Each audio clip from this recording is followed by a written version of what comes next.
So we are going to revise rights and responsibilities, and we're starting off by looking at the types of law and courts. So you could easily get a 1-mark question that asks you what type of law is robbery or something like that, or what type of court would you go to for to settle a divorce. Would that be a criminal court or a civil court?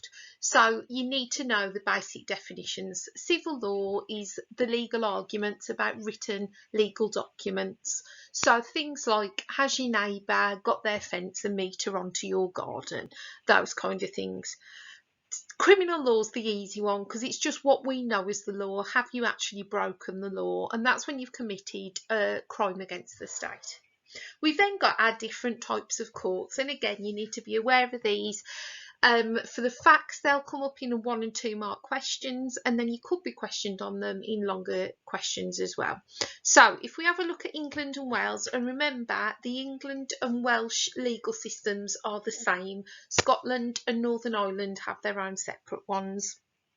In England and Wales, the most low-level civil court will be the county court. Okay, if you need to go up higher, it'll go to the Court of Appeal and also to the High Court as well. If we look at criminal, you've got magistrates, and if you remember, in a magistrates court you've got 3 magistrates. They are volunteers, they're not paid, and if you remember when we looked at the website, pretty much anybody can be a magistrate, even if you have broken the law, only for minor crimes, but you can still become a magistrate, and it's about 21 hours of training, which really isn't very much at all, and then you can put people in prison. So is that fair? Is it good that you can get normal everyday people involved in the legal system? That's a benefit, that's very democratic, but is that really fair that those people have got the power to put everyday civilians into prison or to give them big fines? Higher up than that, we've got the Crown Court. So if your crime is too big for the Magistrates Court, they'll pass it on to the Crown. The Crown Court is the one with the judge and the jury. So the jury are 12 everyday people picked at random, and they decide the verdict. And the verdict is the person guilty or innocent. Lots of arguments about juries, should we use them or not? And if you look just below that chart, you'll see the possibility of an 8-mark question on should we use juries, and I've asked you to come up with ideas for yes and no, and there's some ideas there to help you too. The judge decides the sentence. Sentencing is another word for punishment. So what is it you're actually going to get given? And remember, there's a set of guidelines that the judge has to go by and has to use. They can't just randomly say, oh, I'm going to put you in prison for 30 years. Okay? Above that, we've got the High Court, then we've got the Court of Appeal, and then we've got the UK Supreme Court. The UK Supreme Court has got power above all else. The big case that we know from there is when the government was taken to court over the prorogation of Parliament. And if you remember, Gina Miller, who is an everyday regular citizen, took them to court to say what they were doing was unconstitutional. And she won. So the Supreme Court then is made up of judges. There is no jury, and it only deals with the most serious of all cases, both civil and criminal. If we move over to Scotland, then they've got a few different roles, and you do need to be aware of these because they love to put them in as 1-mark questions. So justices of the peace, sheriff and summary, sheriff and jury. So before, there's been a question to name a role in the Scottish legal system that we don't have in the English one. The easiest one to go for is sheriff, I would say. If you look at the bottom of that chart, we've then got the international courts, and there are 2 ones you need to be aware of. When it comes to International Criminal Court, it is the ICC, the International Criminal Court, nice and easy to remember. And this is where somebody might be taken for mass human rights abuses, genocide, so usually leaders of countries or leaders of armies and those kind of things.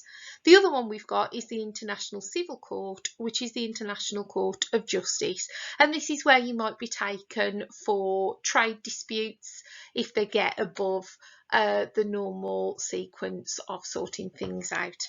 They're not used massively. For example, Britain knows that there's mass human rights violations going on in lots of countries. We could take them to those courts. We don't tend to. Look underneath that and we have got judge selection. So in the UK, we use the Judicial Appointments Committee. And to become a judge in this country, it's based on merit. You are not voted for. So do you remember we watched that clip on The Fresh Prince of Bel-Air when Uncle Phil was trying to get voted in to be the judge? We don't do that in this country. It's not linked at all to a political party because we've got our separation of powers, and that's a really important part of our democracy. We don't want a political bias. We don't want our judges to be part of a political party, and that's part in reason as well why the UK Supreme Court was made, so that judges weren't involved when it came to the House of Lords. It didn't go there, it went to a separate entity. Again, a really important part of democracy. There can be some political bias with judges though.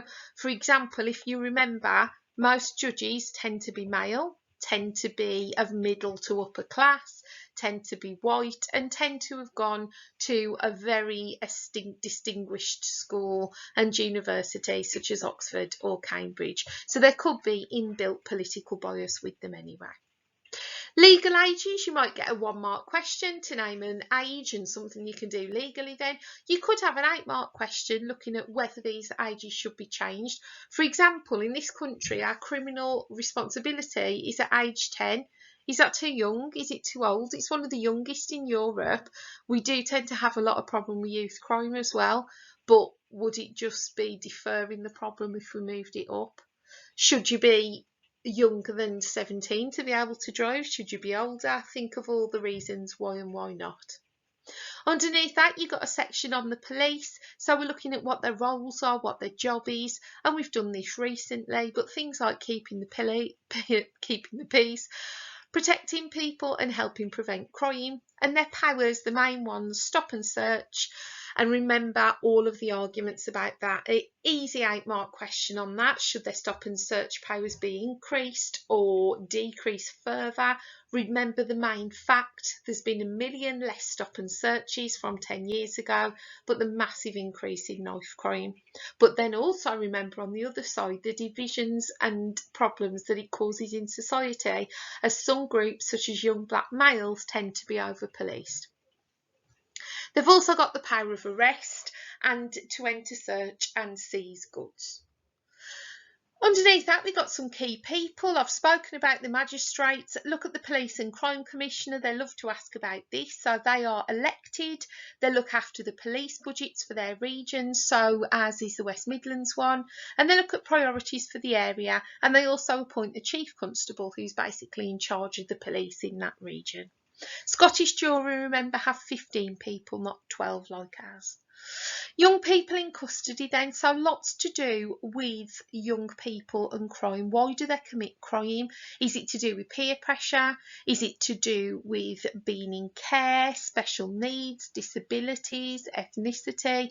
Lots and lots of factors. Or is it just that those people are more likely to get caught and not represented as well in court? 3 places that they can be held in custody though. We've got the Young Offenders Institute like Swinford Hall, and if you remember, the conditions in there are really, really poor. So there's lots of bullying, there's lots of suicides, there's lots of racism, gangs. Swinford Hall, if you remember, we saw the newspaper article where lots of the windows have got no glass in them.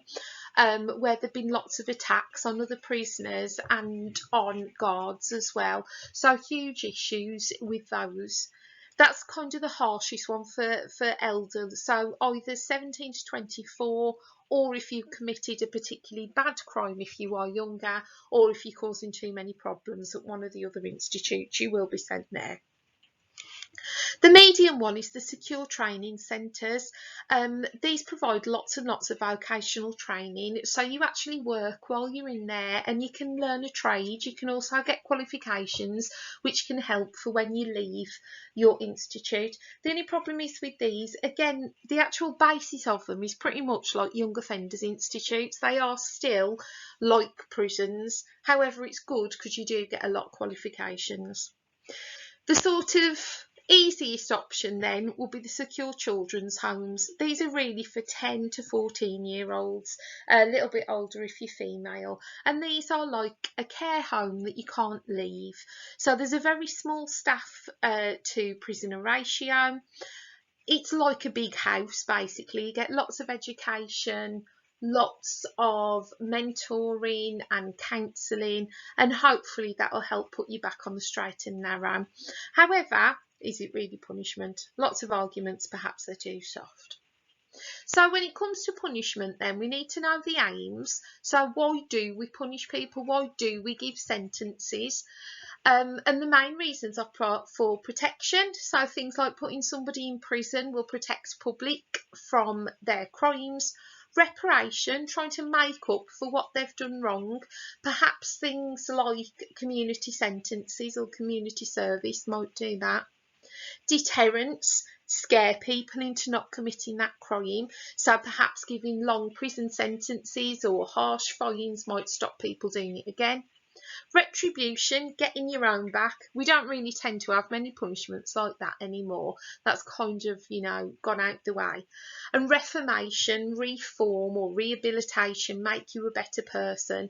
Lots of things like drug rehab, anxiety, anger courses, those kind of things to try and help out the criminal as they are, to make them better people.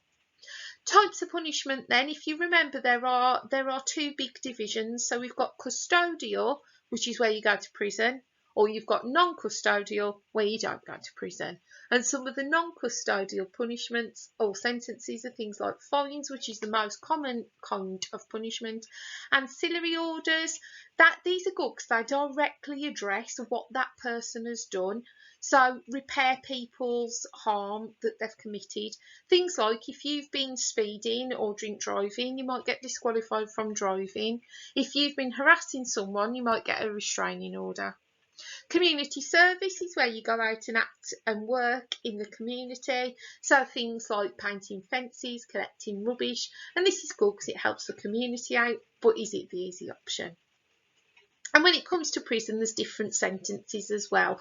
Remember, if you are issued a life sentence, so if you murder somebody, you automatically receive a life sentence. That doesn't mean you're going to spend your life in prison.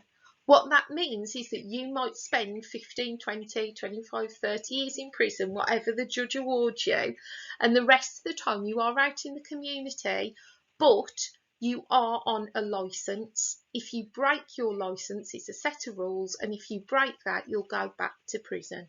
Okay? Doesn't always mean you spend your whole life in prison. That's only whole life sentences, and there's very, very few of those issued. So types of crime. Recently, we've looked at a massive increase in knife crime, and can you remember some of the reasons why we said that happened? Things like there's far less police, 20,000 less police than there was 10 years ago. Austerity since 2010, so we've had youth services cut, social workers cut, less people working in schools, less youth clubs, all of those kind of things. Weak sentences, but remember we looked and sentences actually had gone up, but so's knife crime. How do we go about stopping it? What's the answer? The other type of crime that's gone up massively is cybercrime, and that's obviously why that is. Separation of powers then, just to recap, our judiciary is completely separate from our executive, which is the government, and our legislator, which is the whole of Parliament. Why do you think that's important for democracy? If we look at our nature of criminals as well, so when it comes to people who've been convicted of crimes, a lot of them tend to be male between the ages of 16 and 24. They seem to have been excluded from school. They have either social or learning needs. and lots of them reoffend. So young offenders, 59% of them, if they've served less than a year in prison, do reoffend. What is that telling us about prisons? But remember, when it comes to these statistics, why is it these people end up this way? Okay, we're going to look now at human rights. So when it comes to human rights, we start right back in 1215 with the Magna Carta. And if you remember, that was King John was issued a list of demands on how he had to change to make sure that the people were treated a bit more fair. And this really is the basis of how human rights have started. If you remember, it did sort of look at our British values as well that we have today. Not all of them though. So our British values, we've got democracy, which is giving people power, and yes, that was the Magna Carta. And we've also got the rule of law, which means that we've got a steady legal system. It applies to everybody, and everybody's treated the same under the law. And the Magna Carta did start to look at that as well. It didn't, however, look at mutual tolerance and respect, and it didn't really look at individual liberty. The three big acts that we need to know start in 1948 with the Universal Declaration of Human Rights. This comes from the UN, the United Nations, and this is post-World War II, after the horrors of the Holocaust. 192 countries agreed to ensure that people around the world are entitled to 30 key human rights. In 1950, the European Convention on Human Rights made their own one, which is derived from the EDHR, and in 1998, the Human Rights Act in the UK was put together, which means that all of our human rights can be defended in a court of law. Are these rights actually protected and looked after? You can argue both ways. We've got all of those acts in place. We've got the fact that, if your human rights are not adhered to, you can go to the courts. You can go to the courts in the UK. You can even take people to the International Criminal Court. So there are laws in place to protect us. But are they actually? Do we actually use these? Think of all of the human rights abuses we know that are going on in places like China, with things like Guantanamo Bay and all those kind of places, with the way that gay people, for example, are treated in Russia. We know these are happening. Is the UK government doing anything about it? Probably not. We then need to know about the international humanitarian law, and this basically means the rules for wartime. So even in war, there are laws that we have to abide by, and these were put together in things like the Geneva Convention. It basically says you can't harm civilians. So if you are not a soldier, you should not be harmed during a war. We know this doesn't happen, but these are the rules. You can't harm prisoners of war. And also, if there's an injured soldier, you're not allowed to go and hurt them. You can't go and kill them. They're already injured. They're non-combatant. And that's the key thing. With human rights issues, then, can they be met all the time? Not really, no. Remember, some rights are absolute. You can never break them, or should never break them. Some are conditional. So, for example, you've got the right to freedom of expression. However, that's only conditional because your right not to be discriminated against is more important. So even though you've got freedom of expression, you can't go around being racist or homophobic because you would then be discriminating against another person. And again, really quickly, are human rights protected? Have a look at the yes and no's, and that did come up as an 8-mark question in a previous year. So how are laws even made then? They get made mostly in Parliament. They start off as an idea, which is a green paper. They then go away and get researched and debated and are brought forward as a white paper.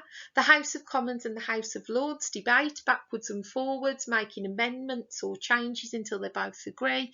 And when they agree, it gets sent to the Queen for something called royal assent, that should say. It then becomes an Act of Parliament or law. It is democratic. The House of Commons is elected, but the House of Lords and the monarch are not elected. So half of it you could say yeah, half of it you could say no. But remember, the House of Commons does have more power, and the Queen has never said no to a law. So, and the bodies involved, House of Commons, House of Lords and Monarch. We then look at secondary or delegated legislation, and this is when Parliament gives some of its lawmaking powers to other organisations. So, for example, the Scottish Parliament. Is it democratic? There's three different types. Bylaws are made by local councils, and yet they're democratic because they get voted in. Statutory instruments, they can change laws without Parliament, therefore it's not democratic. And orders in council, changes are made by some ministers in Parliament, but it doesn't go through the whole of Parliament, so it's partly democratic. At the top then we look at unions, and trade unions are associations that protect the rights of employees or workers. They can negotiate with employers, they can also discuss with the government about the best way to move forward. They're not linked to the company, they're funded by the workers, and they're things like the NEU. They can organise things like strikes and walkouts, so they look after the good of every worker in that organisation and in that job role, or they can work for you as an individual if you're having issues with your boss or with your place of work. You can also have employer associations, and remember the employer bit means the bosses. Associations aren't as powerful as trade unions, so just remember that, but bosses do have their own ones too. Lots of governments might object to strikes though. There's some political parties work better with unions than others. For example, Margaret Thatcher's Conservatives really didn't get on with unions at all and restricted a lot of their powers. The reason is it can disrupt a lot of public services. So if you go organise for your union or to go on strike, for example, doctors or teachers, it can cause huge disruptions, which then there's a cost implement. So have a look at the bottom then, possible topics that you could have for 8-mark questions. See if you can work out a couple of points for and a couple of points against on each one. Remember your British values, and also remember the Equality Act of 2010. Everybody needs to know that one. You'll have an exam coming up soon. I hope this helps, and good luck.